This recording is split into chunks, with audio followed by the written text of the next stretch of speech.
On the subject of grooming policies in school, the National Parent-Teacher Association of Jamaica is weighing in on the conversation on how schools can strike a balance between discipline and students' rights.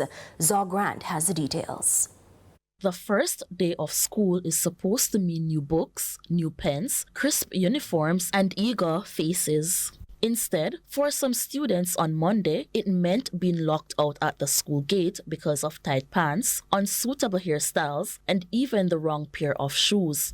Stuart Jacobs, president of the National Parent-Teachers Association of Jamaica, NPTAJ, says while discipline is important, children must never be left on the streets. Let's look at it for the instant. The instant is that we have children who are out of the classroom, are coming from a summer break, and they're out of the teacher-learning contact isn't happening. So that's first and foremost. You need to get them in the classroom. So our stance is, instead of having them out on the streets where they are left to the mercy of the elements out there, is to take them into the school space where they are safe and guaranteed, almost guaranteed safety. Have them in a special classroom where there's mentorship happening, the guidance counselor, and the parents are called in. And the parents are called in where you have a fulsome meeting with parent and student. And so when that is done, parent and student leaves the space, and then when they come back, they will be following the rules. He says while schools must uphold their standards, administrators must also be sensitive to the wider realities of society. But Mr. Jacobs is adamant parents must play their part by ensuring their children follow the rules. And I said to parents, follow the rules.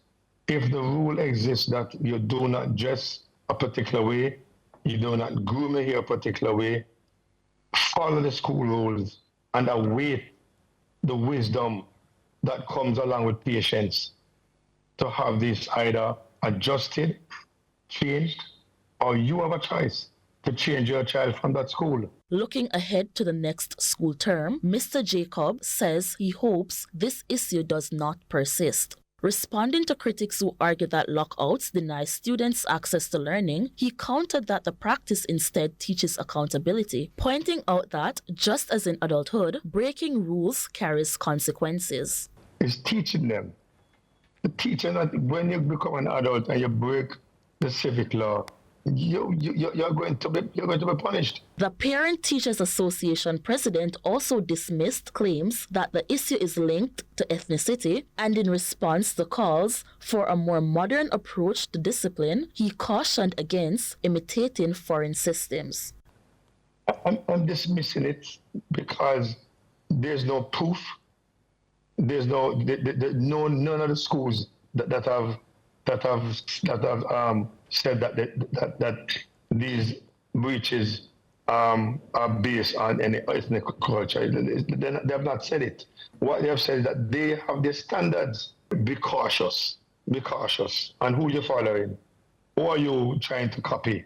Which social standards are you following? Are you following the standards of North America, Europe, Deep Africa?